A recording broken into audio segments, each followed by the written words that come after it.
the denial of truth was a big mover for me in changing my viewpoint on a lot of different subjects. And it's also the fact that there's so much hypocrisy in that statement of you can be whoever you want to be when you really get down to the root of how they are implementing this in their own lives. If you look into leftism and you look into it deeply, and especially identity politics, you will find that there is no space to be whoever it is that you want to be. There is no space to think whatever it is that you want to think. And in fact, they are hell-bent on pushing people into boxes.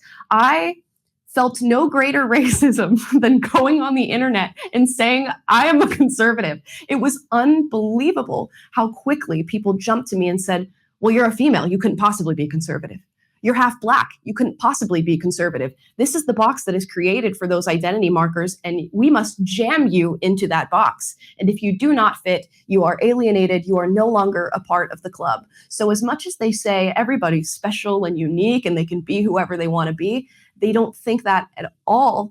And I think there's no greater, I guess, social experiment to prove that that is the case than what's happening right now with gender. If you look at somebody like Dylan Mulvaney, who came up in that Matt Walsh video, who we've both been talking about quite a bit, Dylan Mulvaney is a feminine man.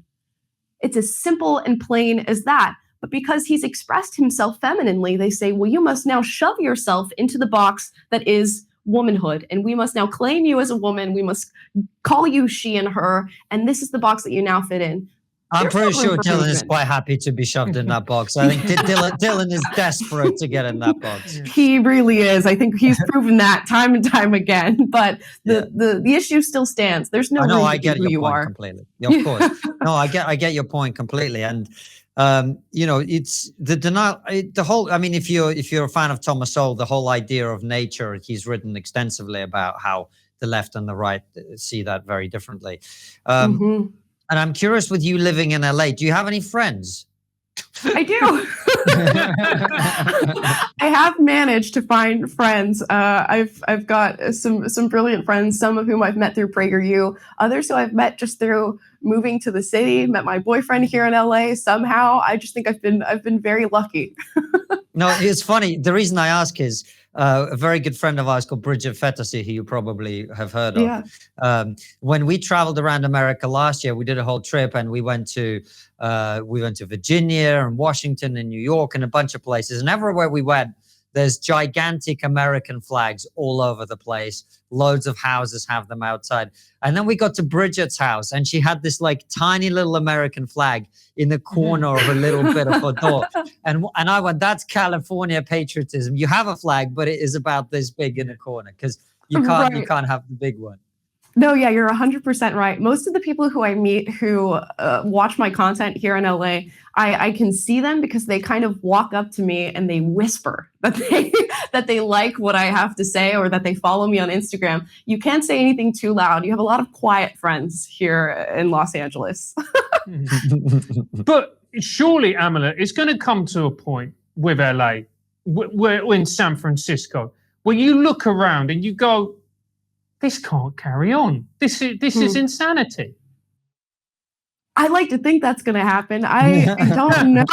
I really don't know. It's crazy to watch as things just deteriorate, and people, I don't know if they're not making the connection between what they're voting for and what's happening in their city, or if they just simply cannot bring themselves to tick the ballot box of somebody who they feel they fundamentally disagree with.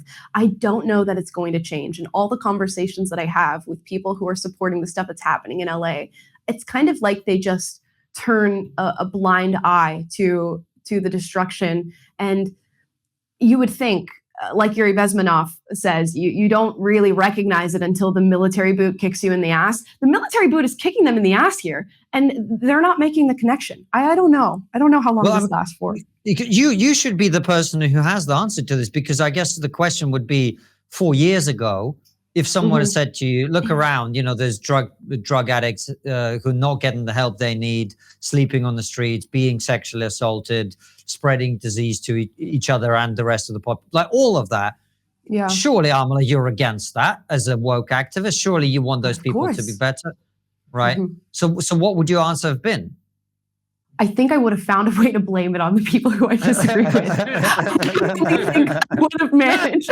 I really think I would have managed. I was really good at just running my mouth and twisting words. And I think that's exactly what I probably would have spun it and said, the income disparity is created by conservatives and we need to tax the rich. And that's what's going to help these people who are impoverished and who are, doing drugs on the street. I would have found a way, knowing myself.